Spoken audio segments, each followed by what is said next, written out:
to think of it, all of my best work have been made with severely limited camera gear.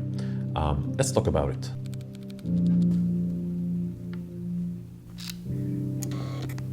I've been making visuals for more than 8 years now. I've made branded documentaries for multiple organizations. And one of the things that I've learned is that self-imposed limitations can be the catalyst of greater creativity. Let's take this image, for example. This was on assignment with an international NGO where they needed images for their literacy campaign programs in rural areas in North Africa. The assignment came to me very quickly at the last minute. As you can imagine, sometimes those things happen. And I couldn't take my cameras with me since they promised or they told me that they have equipment on the field and I'll be using one of their cameras. For me, it didn't really matter because I can use pretty much any camera that has manual functions. So, and when I arrived at the field, it was an old beta Canon 1200D with the kit lens, the 18-55, with the autofocus didn't work. And I think also I remember the zoom was almost not the lens was not connecting with the camera.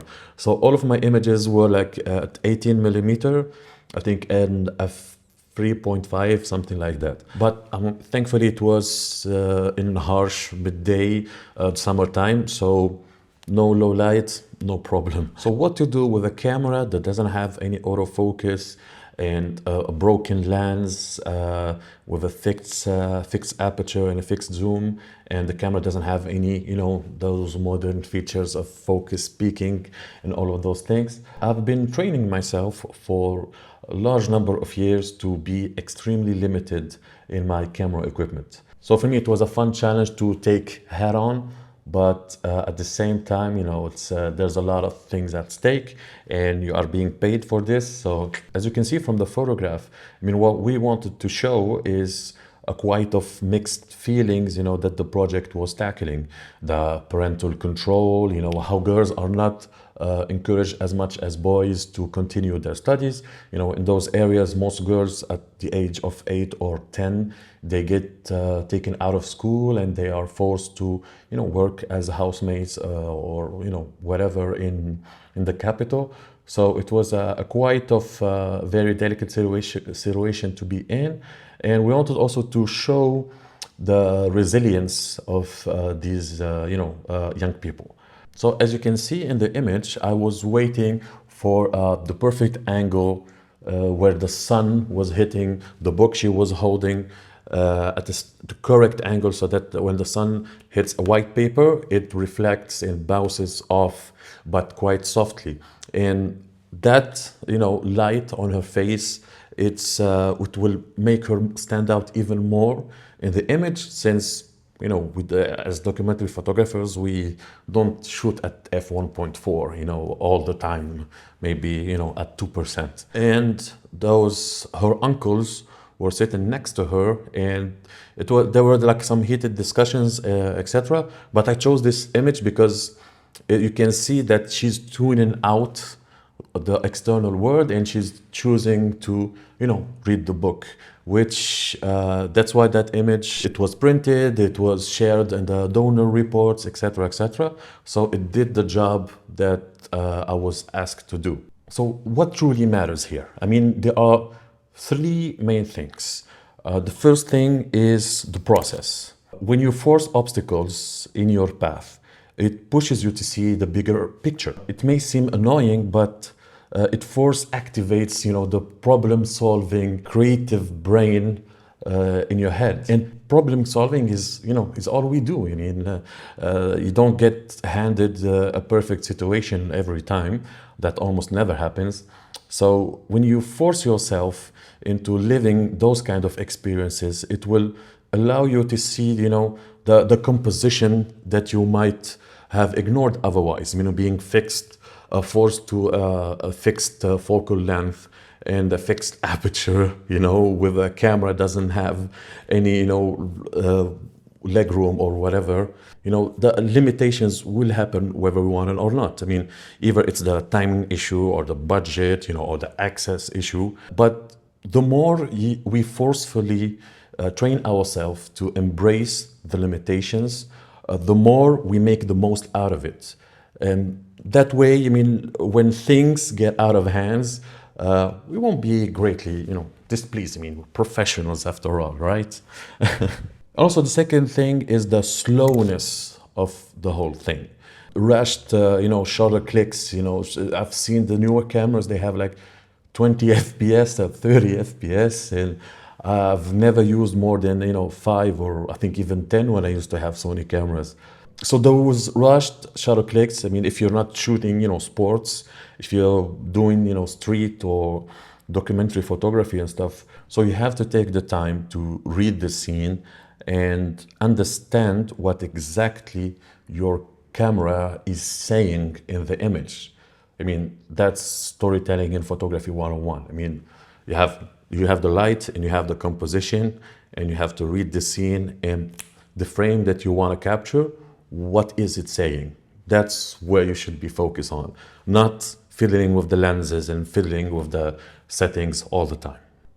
And the third thing is you don't want to look pro. At the beginning of my career, I mean, when we all suffered from, gear acquisition syndrome, sometimes I go and I have 3 cameras and a bucket of lenses, like a bag of lenses. People look at you like, whoa, what is guys doing?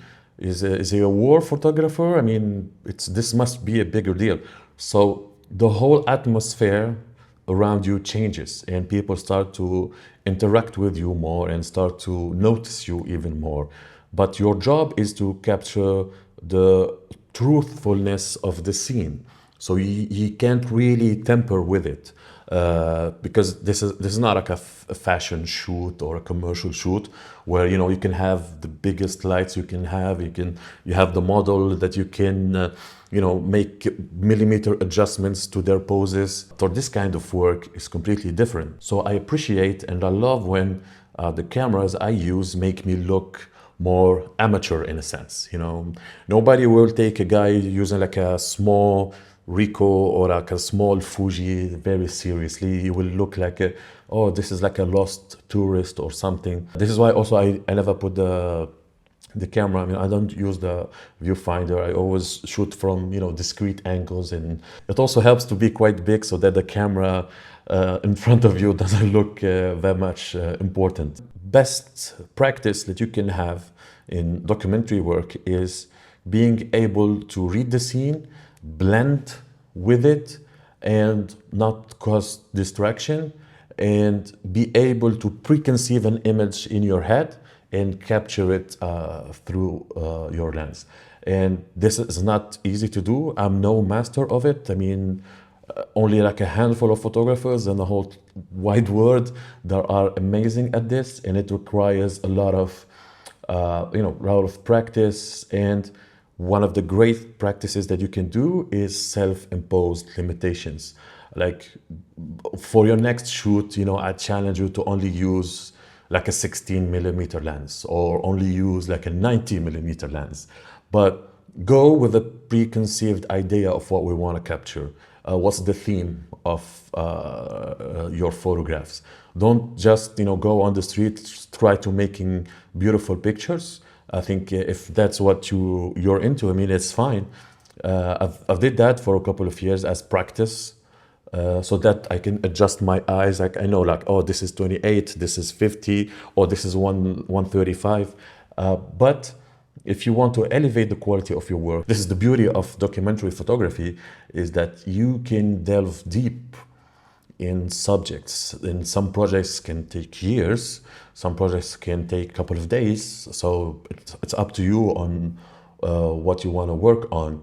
And I show some images from my last trip where I was filming a documentary. I took the time to take some photographs that will be included in my long-term documentary photography project that I've been doing for I think like 5 or 6 years now. So I've been collecting those images. In one chapter, there's where I need to show a lot of fishermen. So I was on this boat. I only had like the Sigma 16mm 1.4.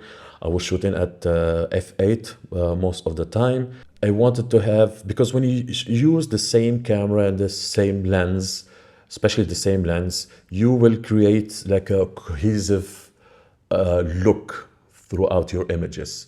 And that cohesive look translates into a cohesive narrative. And so when you put that in a book and, people start to, swipe through the pages, then when you use like a specialty lens, like a, I don't know, fish eye or a super telephoto zoom or something like that, you can use those images as images of transition. Yeah, I mean, this is like a whole complete other discussion. To sum up this video, I mean, we need to be limited in order to become limitless. So I hope rewatch this video before your next shoot.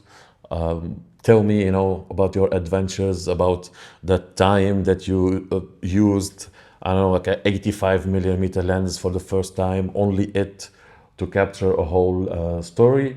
And hope to see you next time. Thank you so much for watching. Cheers.